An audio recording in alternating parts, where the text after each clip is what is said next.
Former Tea Party politician and congressman Allen West has a new book out called Guardian of the Republic. And the book, quote, outlines his political philosophy and his warrior code. Not my words, the words of the article, and apparently the words of him. Who does that? Who describes himself as, let me tell you my warrior code because I'm such a badass, yeah.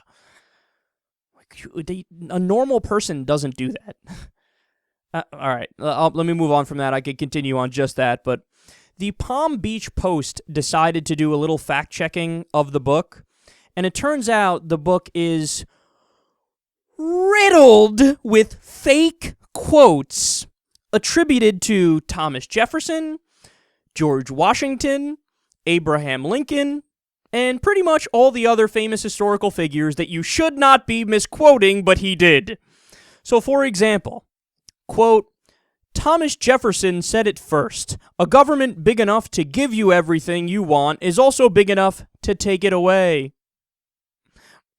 What a touching right-wing quote that is. Well, according to researchers at the Thomas Jefferson Foundation in Charlottesville, Virginia, while that quote has appeared on coffee cups and t-shirts, Jefferson didn't say it. Nor did it appear in any of Jefferson's writings. God, I love that so much, man. Because they make clear, they're stressing that, whoa. That only appeared on, like, t-shirts and coffee cups. Like, you can't find another source for it.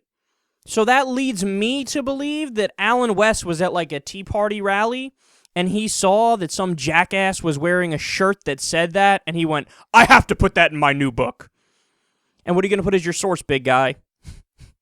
T-shirt I saw on Cletus from Alabama at rally. Yeah, very, very trustworthy source we're talking about there.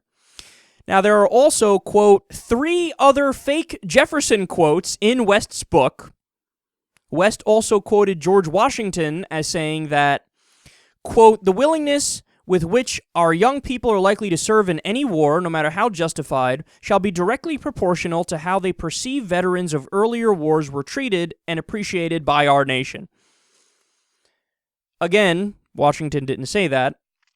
Furthermore, a quote attributed to Patrick Henry in West's book is, the Constitution is not an instrument for the government to restrain the people. It is an instrument for the people to restrain the government.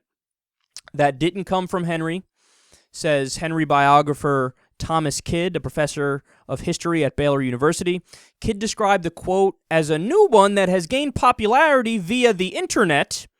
And I love this line, quote, the thing that's strange about that quote to me is that it actually sounds like something that Henry might have said. I find it puzzling that it keeps getting used. You can find similar things that Henry has said that are actual quotes. Why not use those?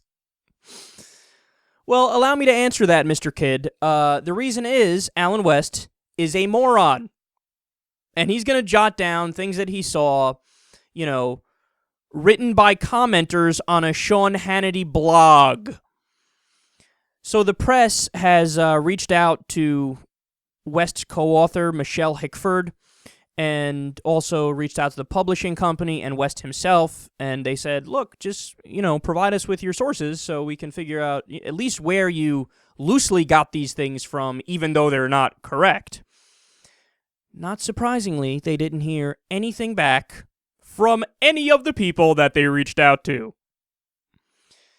So what does this tell you, man? What does this tell you? Look, in all seriousness, I have no problem. You can fuck up a quote or two. I'm sure in the history of me doing this show, I'm sure I've done it at least once or twice. And in the article I was reading about this, they even mentioned that, look, Barack Obama fucked up a quote of George Washington when he was campaigning.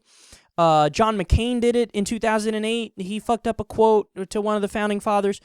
It happens from time to time. But the difference is, it's acceptable if you're shooting from the hip, and it's every once in a while, okay? But the idea that you publish a book that has not one error, not 2 errors, but it is riddled with them, all right, that's not something that you could just gloss over and say, it happens. No, because if you're writing a book one of the things you're supposed to do is fact check. You're not giving a speech where you're shooting from the hip. You're writing something for public consumption where you have proofreaders and fact checkers, and you're supposed to have it filled with data because it's a book. I mean, the whole purpose of the book is to talk about politics and talk about your worldview and how you think you base your worldview on the facts.